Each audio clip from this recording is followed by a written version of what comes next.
Hello दोस्तों, good evening. नमो नमः, नमः संस्कृताय। आप सभी का यमएस क्लासेस 1 में मैं माला मैम हार्दिक स्वागत और अभिनंदन करती हूँ आपके अपने यूट्यूब चैनल यमएस क्लासेस 1 में।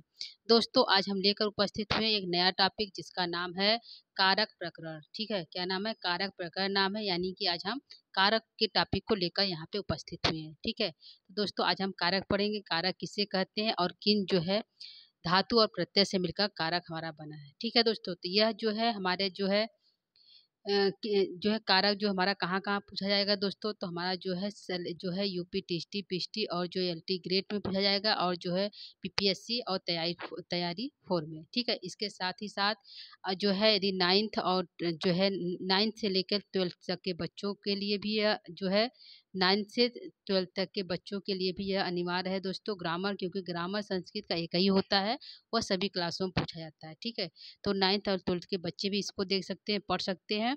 यहाँ से कारक उनकी परीक्षा पेपर में आता है। ठीक है दोस्तों, तो आगे हम बढ़ते हैं। यह हमारे चैनल का नाम है यमएस क्लासेस 1 बाय माला मैम। ठीक है, यह हमारे द्वारा पढ़ाया जाता है दोस्तों। हमारा नाम है माला देवी और जो हमारे चैनल का नाम है यमएस क्लासेस 1। ठीक है, तो आगे हम बढ़ते हैं अपने टॉपिक को लेकर। टॉपिक का नाम हमारा है दोस्तों कारक प्रकरण। ठीक है, तो सबसे पहले हम पढ़ेंगे कि कारक जो शब्द है। ठीक है, कारक जो हमारा शब्द है वह कौन से धातु और कौन से प्रत्यय से मिलकर कारक बना है।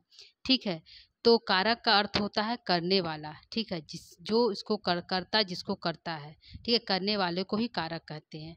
ठीक है, तो कारक जो है हमारे कौन से धातु मिलकर बना है, कौन सा प्रत्यय, तो क्री धातु और अरुल प्रत्यय से मिलकर हमारा कारक बना है। पूछेगा कारक प्रकरण जो है कौन सा जो है प्रकृति प्रत्यय है हमारे कारक प्रकरण में, कारक शब्द में, तो क्री धातु और अरुल प्रत्यय से हमारा कारकम बना है। क्या बना है दोस्तों? कारकम बना है। ठीक है, और जिसका अर्थ होता है करने वाला। कारक का अर्थ क्या होता है दोस्तों? तो करने वाला। ठीक है, कोई पूछे कारक जो है किससे मिलकर बना है, कारक जो शब्द है वो किससे मिलकर बना है दोस्तों, तो क्री धातु अरुल प्रत्यय से मिलकर कारकम बना है, जिसका अर्थ होता है करने वाला। ठीक है, यह हमारा कारक हो गया। आगे हम देखेंगे कारक की परिभाषाएं। कारक की कुछ परिभाषाएं हैं दोस्तों, जिसको हम पढ़ेंगे यहाँ पे। ठीक है, पहली परिभाषा हमारा यहाँ पे कारक का है क्रियाम करोति इति कारकम।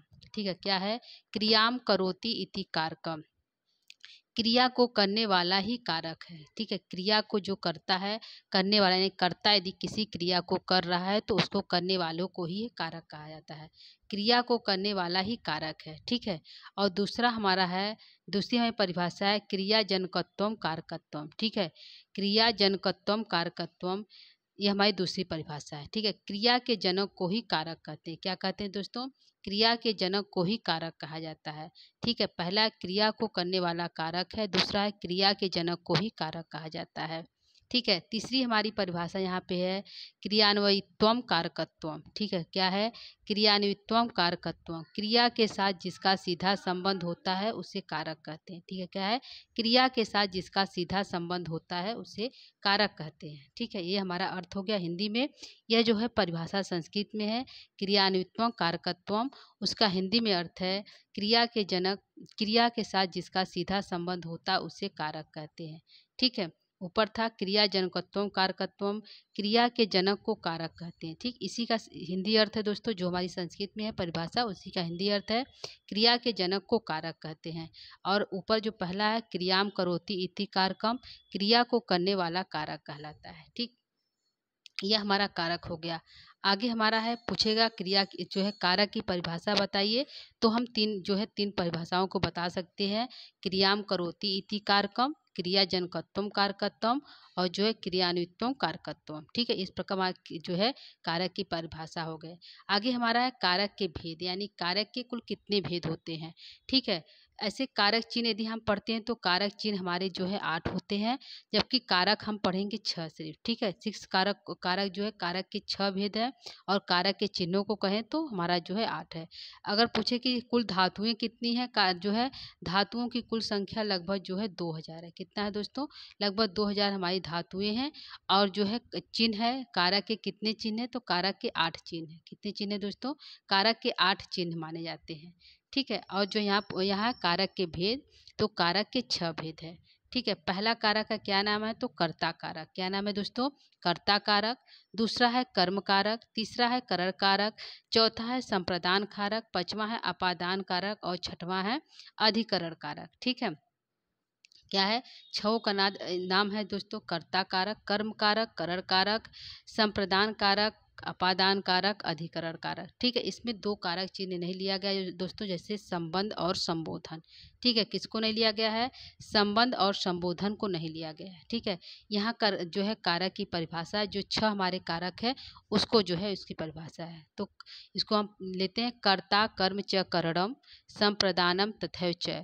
कर्ता कर्म च करणम संप्रदानम तथैव च अपादाना अधिकरणे इत्याहु कारणी सठ। ठीक है। यानी कितने हैं कारक? कितने हैं दोस्तों? सठ है, यानी कि छह है।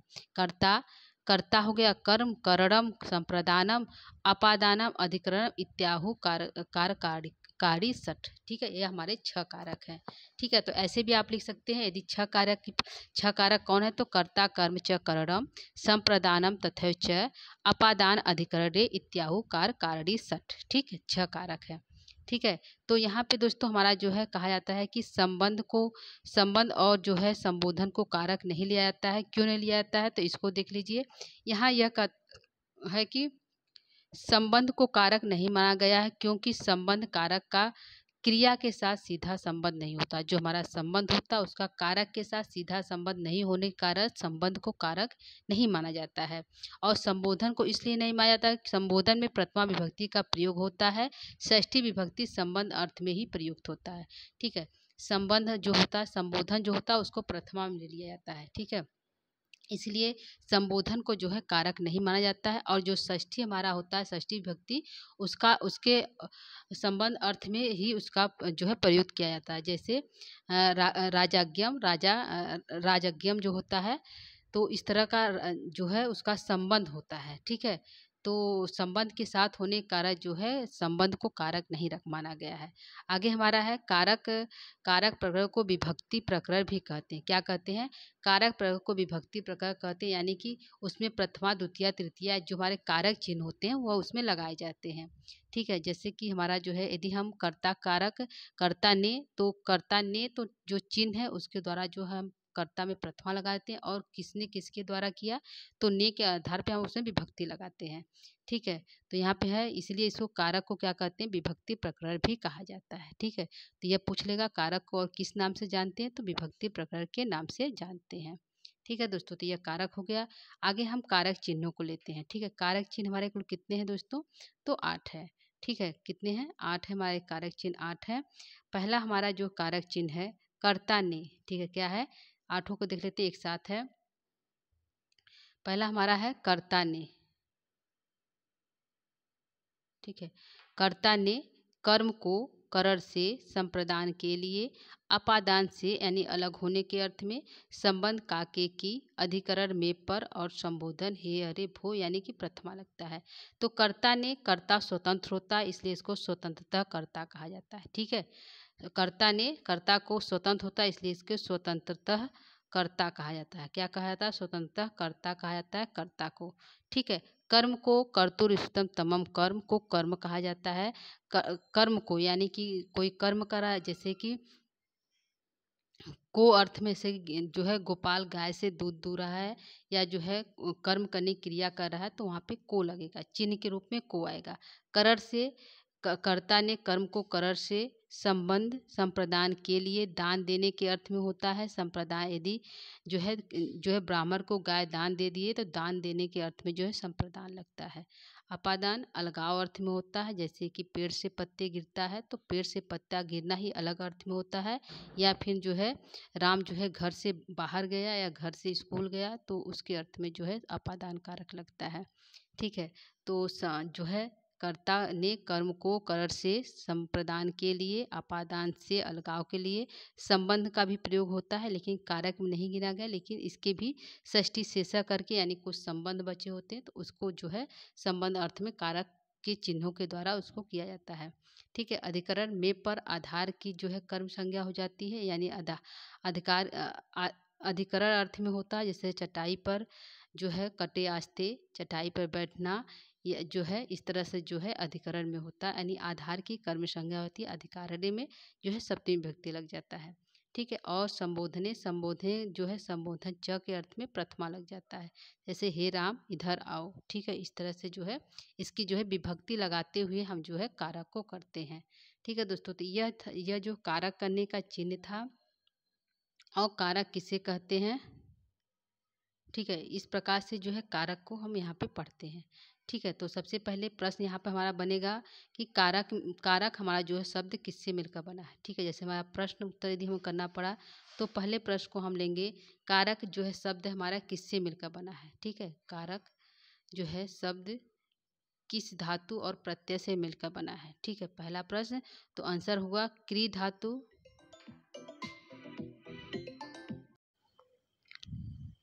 ठीक है। तो यहाँ पे होगा, इससे कारक हो गया। अभी हमने बताया कारक में पूछा किस कारक जो है किस धातु किस प्रत्यय से मिलकर बना है, तो क्री धातु और अरुल प्रत्यय से मिलकर जो है कारक बना है। ये हमारा आंसर सही होगा। ठीक है।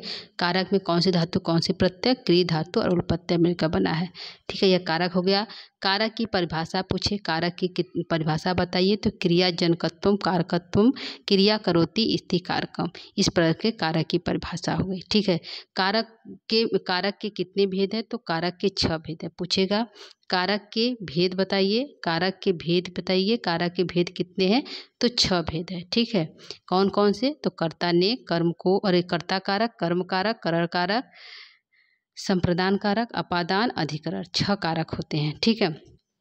और अगला प्रश्न पूछेगा कि किस कारक के अंतर्गत किसको नहीं रखा गया है, तो संबंध और जो है पूछेगा कारक के अंतर्गत किसको नहीं रखा गया है, तो संबंध और संबोधन को नहीं रखा गया है। ठीक है। संबंध और संबोधन को जो है कारक के अंतर्गत संबोधन को नहीं रखा गया, नहीं गिना जाता है। ठीक है। क्यों नहीं गिना जाता है, क्योंकि जो है संबंध का जो है क्रिया के साथ जो है सीधा संबंध नहीं होता, और संबोधन को प्रथमा में गिन लिया जाता है। ठीक है। संबंध का जो है सीधा संबंध क्रिया के साथ नहीं होता, इसलिए संबंध को कारक नहीं गिना जाता, और संबोधन को प्रथमा में गिन लिया जाता है, इसलिए दोनों को कारक के अंतर्गत नहीं गिना गया है। ठीक है। अगला प्रश्न होगा कारक के कितने चिन्ह हैं। कारक के जो है चिन्ह कितने हैं, तो 8 है। कितने दोस्तों, 8 चिन्ह है। चिन्ह 8 है। और जो है पूछेगा कितनी विभक्ति है, तो विभक्तियों की संख्या हमारी 7 है। ठीक है। कारक चिन्ह कितने, तो 8 है। पूछेगा विभक्ति कितनी है, विभक्ति कितनी है, तो विभक्ति हमारी 7 है। कितनी है दोस्तों, 7 है। क्योंकि संबंध को जो है नहीं गिना जाता, यानी कि सप्तमी तक ही हमारे जो विभक्ति होती है, संबंध को संबोधन को प्रथमा में गिन लिया जाता है, इसलिए जो है संबोधन को अष्टमी नहीं 7 विभक्ति होती है। ठीक है। तो इस प्रकार हमारा जो है पूछेगा विभक्ति कितनी, 7 है। कारक चिन्ह कितने, 8 है। और जो है कारक कितने हैं, 6 हैं। ठीक है। और कुल धातुएं कितनी हैं, तो 2000। ठीक है। इसी प्रकार 4-5 जो है क्वेश्चन हमारे यहाँ पे प्रश्न बनते हैं। ठीक है दोस्तों, तो यह थे कारक की जो है सामान्य परिचय। इसके बाद हम जो है कारक पढ़ेंगे, प्रथमा कारक यानी कि कर्ता कारक, प्रथमा विभक्ति के अंतर्गत जो है कर्ता कारक को पढ़ेंगे। ठीक है दोस्तों, तो इसको आप लोग देख लीजिएगा, जो है कि इम्पॉर्टेंट है, बेसिक है। इसके बाद जो है कारक पढ़ेंगे तो समझ में आएगा। ठीक है। तो आज के लिए इतना ही। ये जो है प्रश्न उत्तर भी आप उसको प्रश्न को भी कर लीजिएगा, जैसे अभी हमने बताया कहाँ कहाँ से प्रश्न बन रहा है, कैसे बन रहा है, तो उसको आप कर लीजिए। ठीक है। तो दोस्तों आज के लिए इतना ही। नमो नमः, नमः संस्कृताय दोस्तों, धन्यवाद और शुभ रात्रि।